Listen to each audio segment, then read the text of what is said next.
Arne, first of all, how do you reflect on deadline day? Obviously getting a deal for Alexander Isak over the line, not getting a deal for Mark Gay over the line, and Harvey Elliott leaving the club. Yeah.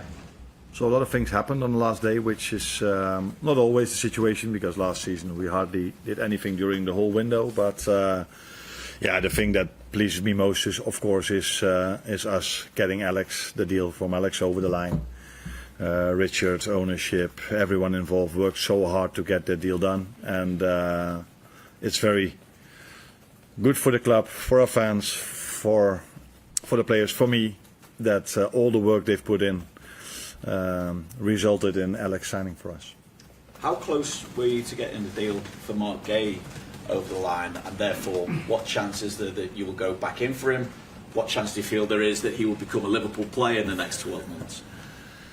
No, I think it would be a bit ridiculous if I'm going to deny that we were close to signing him. That is so out in the open that would be ridiculous. These things happen in football. It happened to our players maybe in the past as well, that they thought they were so close on signing somewhere else, and then in the last moment things changed. And this can happen, and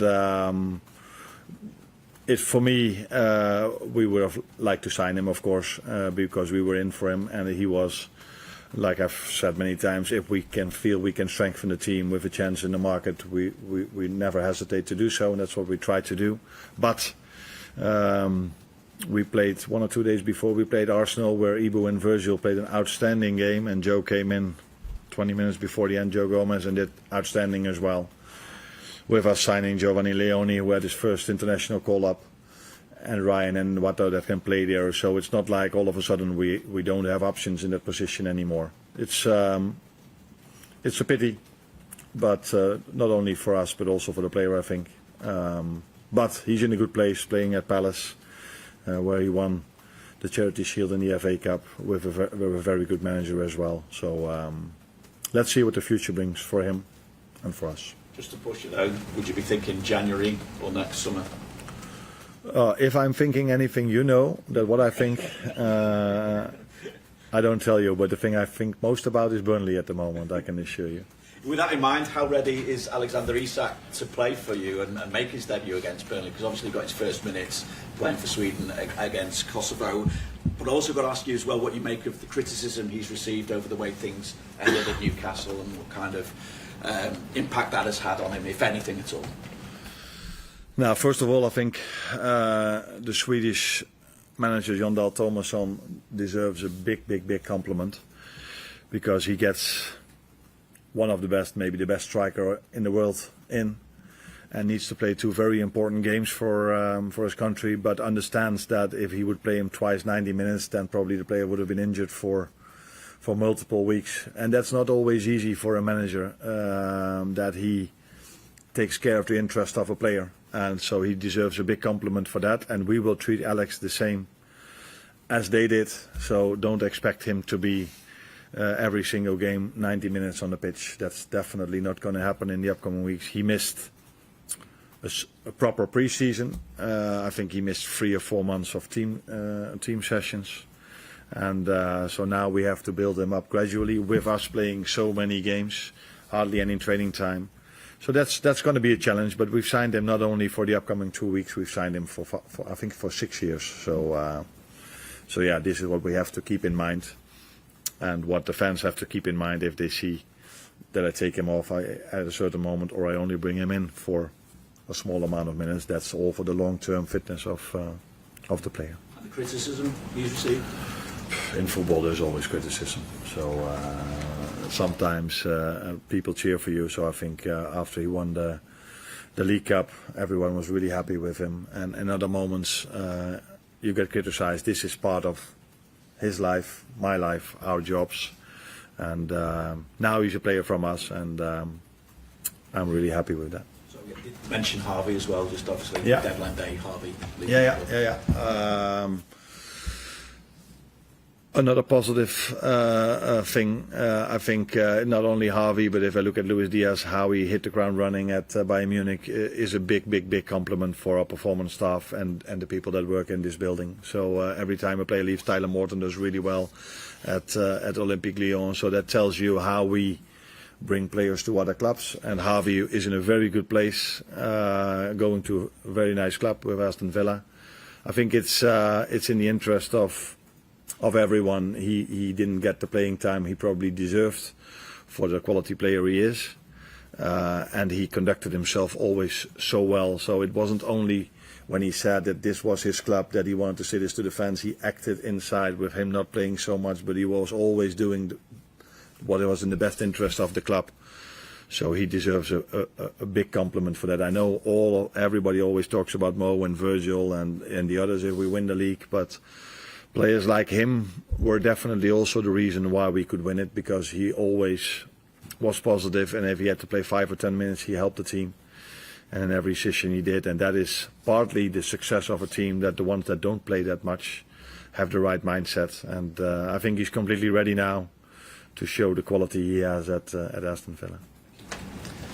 Arne, when you look at what Isak brings to the club, aligned with Mo and Ekitike and Wirtz and Gakpo, do you feel now you've got a core and variety in your squad to change games should you need to?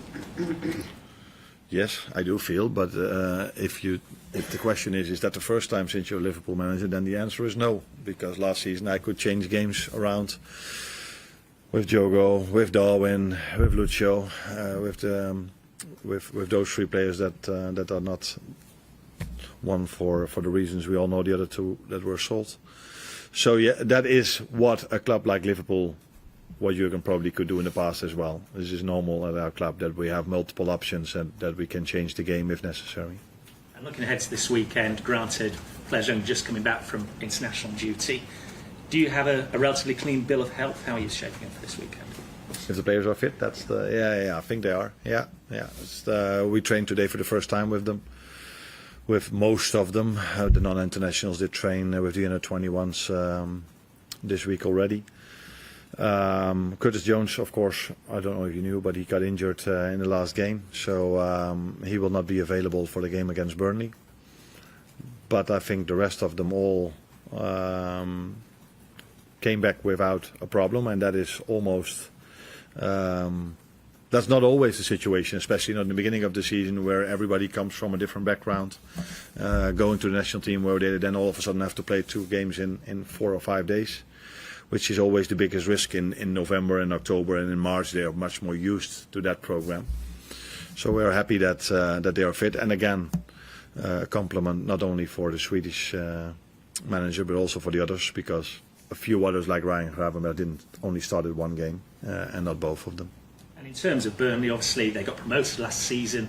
Scott Parker's developed a team with a reputation for being defensively solid. What do you expect this weekend? How will you need to approach it? Defensively solid, but I don't give them enough credit if I only talk about that, because first goal they scored against Sunderland was a great team goal. So good team, but yeah, like all the others, we know. My experience from last season is when the teams that were relegated now, so I replaced them for the ones that promoted. We had problems at Ipswich, we had problems at Leicester, and we had problems at Southampton, and problems with we only won it in the end phase of the game, so yeah, there's we know that every game is difficult, and I only have to look back at last season to understand that. Best of luck. Well, thank you. Arne, we're obviously very familiar with what Alexander Isak can do on the pitch, but from your interactions with him, what do you make of his characteristics as a person? At Newcastle, he seemed very all business and able to kind of separate the emotion in a really kind of focused way. Do you think that's maybe even helped him across the summer, and is that anything that you see? Yeah, maybe people don't believe me if I give you this answer, but I haven't spoken to him that much. So I spoke to him after he signed by phone, because he had to go to the national team. And the way I 99 out of 100 times treat my players during international breaks is I leave them for the manager that they are working with over there. So I text him maybe now once or twice because he's new to us, wanted to know how he did. But I do have to get to know him as a person much better in the upcoming days and weeks.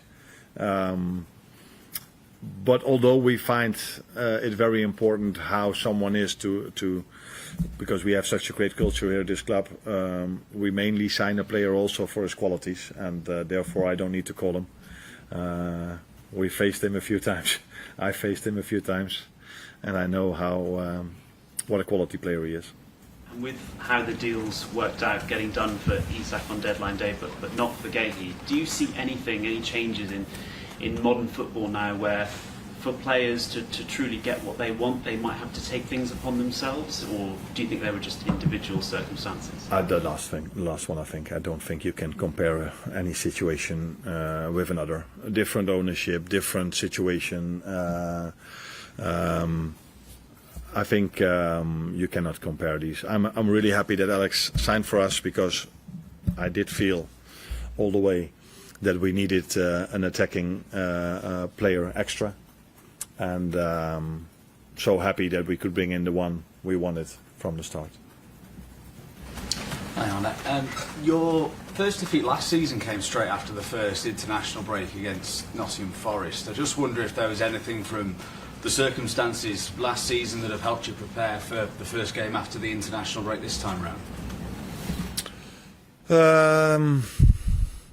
Now, if there's anything I've learned from that, then we implemented that already last season, and I think it was the only time that we lost a game after the international break. But it's always difficult. You never know what is exactly the reason. At that moment of time, I was maybe a bit focused on it's the first one after the international break, but looking at the season Forest had after that, I think it has much more to do with their quality than it had to do with the first game after the international break. And I just wondered how Chiesa has reacted to not being selected in the Champions League squad. Of course, that is one of the most difficult things you have to do as a manager. For a player not to play is not always easy to tell him, but not to be in the squad is always more difficult. And I just explained him why we made this choice, and of course he wasn't happy with that, but I think he understood my arguments. That's not to say that he agreed with them, but he didn't tell me, by the way, that he didn't agree with them. But he gave the answer you want to hear from a player, that he will be there to help the team in all the in the cups and in the league, and that's one thing to say. But I think he also showed this because he wasn't selected, but he worked really hard in these days to be ready for the upcoming games, and that is even more important than what a player tells you. Thank you. Well, last question, please. Hi Arne, you've scored more goals than any other team in the league this season without creating a massive amount of high value chances. If you look at the expected goals average, I think it's just over one a game. Against a team like Burnley, who appear to be really happy to concede possession, how do you make sure that your time on the ball is as efficient as it can be? Yeah.